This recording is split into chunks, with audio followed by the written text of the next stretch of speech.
All right, man, we're going to talk about a couple Detroit Lions guys that could, be in the fold, or they could think about acquiring.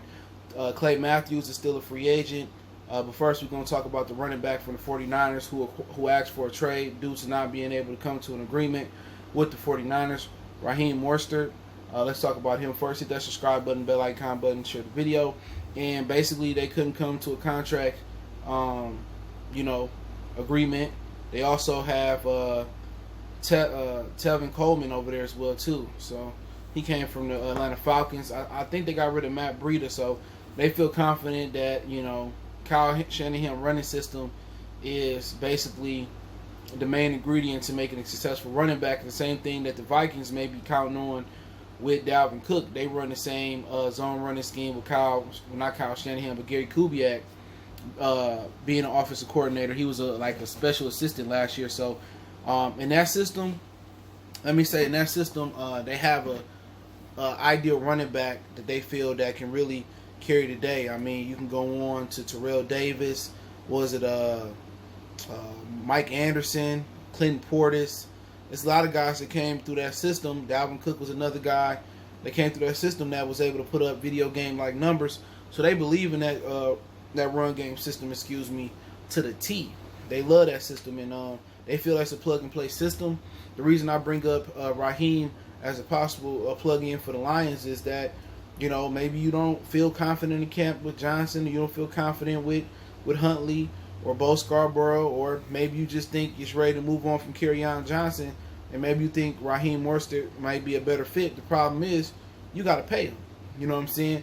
And also the problem with him is he just a system guy, but he has some really, really big games in the 49er land. But he didn't really ever carry the load from game to game. They went on with running back by committee. So it should be interesting to see what team they think about doing it. If the Minnesota Vikings don't want to sign Dalvin Cook, well, they can trade. Well, the 49ers may not have no money to pay Dalvin Cook, but they may want to think about trading Dalvin Cook, to the 49er land and the cheaper running back option with Mostert and putting them with Madison up there. So, like I said, it's just a thought. If any Lion football player or running back go down, or somebody get the coronavirus, or you just want to load up at running back, and see what you got, there you go. Or maybe they giving up on Kerryon Johnson. They see opportunity. Mostert can't want that much money, but Kerryon's still on the rookie deal, and also he brings the gift of, he got some explosiveness too. Run a little high, but he a taller guy. But it'd be interesting. He may be stuck there. I mean, Philly may be interested. The price tag shouldn't be that high for him, but he's a good back to complement. But he showed some ability where he had some big games last year that he could play in this league and he could start for a lot of teams. So it's just a thought. It's just a thought about bringing a guy like that in, man. And you see the talent, but also you're looking at the money he wants. I mean, you did it 1 year. You did it partially in 1 year. You got to prove it yourself. But if a Lion running back go down, or a guy they feel ain't that guy, they could pick him up. So he's probably going to be a viable option while holding out for a lot of teams. You know what I'm saying? So watch out. If somebody get the COVID, the row, or somebody go down in camp, he may be a guy that if he hold on long enough, he might get his money. But, I think the Lions situation is very, very strong in the backfield right now. The reason I say it's strong because they got your flavor. You got the guy that bring balance between everybody is Kerryon. You got Swift who bringing speed. You got Bo that's bringing power. You got Kerryon that's bringing a little bit of both. You got Huntley that could be the scat back. Tyler Johnson the scat back, and a really, really extremely fast and agile two back. So the Lions seem to have a really strong offensive line. And we talked. Running back field. We talking about the offensive line.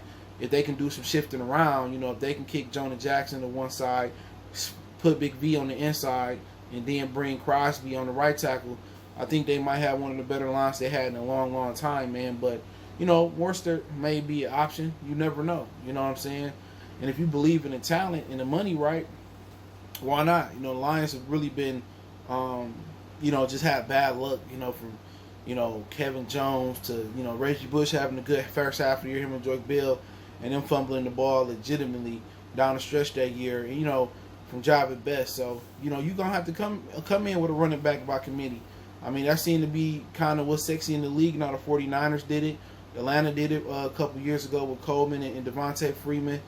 it's kind of becoming a league where you need about 2 or 3 running backs, and the workhorse running back is starting to pretty much become extinct. I mean, Zeke Elliott, Saquon Barkley still there, but if Philly got some money, that'd be a good fit for Raheem to go to Philly in that system, man. But yeah, Clay Matthews still out there. You know what I'm saying? Not sure if the Los Angeles Rams paid him the money that him and Tom Gurley said that he was old, or they were old. But yeah, that's a kind of a possible pick out there. He's a guy that he's a versatile guy. He's an older guy, but he can get it off the edge. He can play the Mike linebacker position in a 3-4.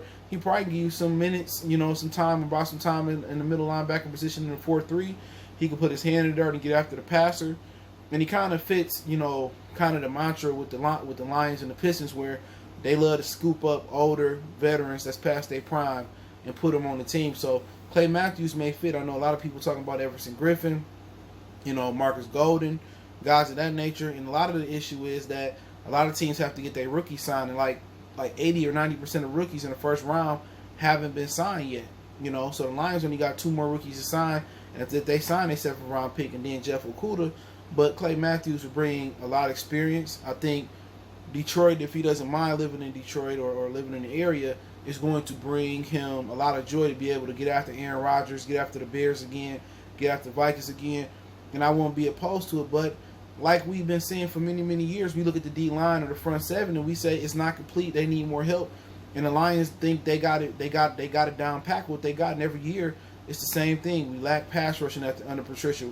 We lack run stoppers. So the Lions think they got a position fixed because of the scheme that Matt Patricia run. But it's ultimately showing you that Bill Belichick was the macaroni and the cheese, when it comes to the macaroni and cheese dish. And Bill Belichick was just like the pepper. Matt Patricia was just like the pepper on the top. You know what I'm saying? He just like a little bit of seasoning in there, maybe a dash of pet milk if you put that in your macaroni. So we seeing that, he think his system is a foolproof system. And I say a full, FOOL proof system, but it's not. It's showing that a lot of the players don't understand how to attack blocks, how to play their gap in the run game. It's a lot of guys that don't understand that, and that's why he ended up getting rid of letting Harrison go and bringing in guys that fit his scheme. He get Deshaun Hand back this year. But how about you give Trey Flowers a legit running mate? I mean, we can believe in Julian Okoro all we want to, but then again, he is a rookie. You can believe in that rookie from Clemson last year, Bryant. But then again, he played a couple games, I believe, but he's still pretty much an unknown commodity. He's pretty much a rookie in my book. I think they need to put one more guy on the other edge. Now, people talking about Everson Griffin. He's a true 4-3 guy. Put his hand in the dirt. He can get you off the front side. He can get you from the back side from the line. But him standing up and rushing, I think not. I think Marcus Golden is more of a fit. I haven't watched him a lot, but I think him standing up, he bring a little bit more sauce to the table. But you continue to go on. I think Clay Matthews fit what they like. They like guys that's versatile. So if a middle linebacker go down, Clay's played middle in Green Bay. You can put him on the edge. You can put his hand in the dirt. And he wants to sack Aaron Rodgers, and he got a point to prove. If his physical check out, then we cool with it. But I think they gotta get them another veteran that can get it off the edge. We can believe Okoro and Jamie Collins more of an off the ball linebacker. He's more of a coverage guy. It may serve him if they play a 4-3, weak or outside or strong side. I'm cool with that.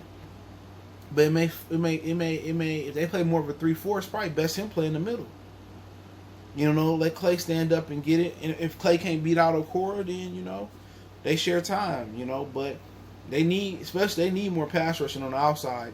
And we talk about Nick Williams on the inside, Danny Shelton. Nick Williams and Danny Shelton are known run stoppers. Once again, you going this year with one interior pass rusher. They failed to get that interior pass rusher. In the inside, and it made no sense for them to go out there and draft Jeff Okudah, and they have so many holes in different areas in their front 7. Kinlaw, he went to the 49ers. I thought it was a guy they could have moved down and got. A left tackle. Okudah was a luxury pick. Not saying he won't go down and be one of the greatest cornerbacks ever played in his franchise, but he had so many holes, man, and they still got holes on the outside and the inside, and people thinking Nick Williams is a pass rusher. That 6 sacks he had last year was truly the definition of anomaly. He's more of a run stopper. So, if they can get after the run a little bit on the interior, and Deshaun Hand can provide that push on the inside as far as a pass rusher, why not add a Clay Matthews and Marcus Golden or Everson Griffin if you're going to truly run a true 4-3 to the outside. But hey, let me know what you guys think. Don't forget me on Facebook, Instagram, Twitter. Appreciate everybody for checking in. You can reach me anytime. All the links are clickable in the description. Take you right to my social media page. Twitter's the fastest way to IG than Facebook. Want to make a donation to the channel? Cash App, PayPal, description. Best way to donate, share the video. Don't forget, check out the channel Wild Goodfellas Sports TV. We gone.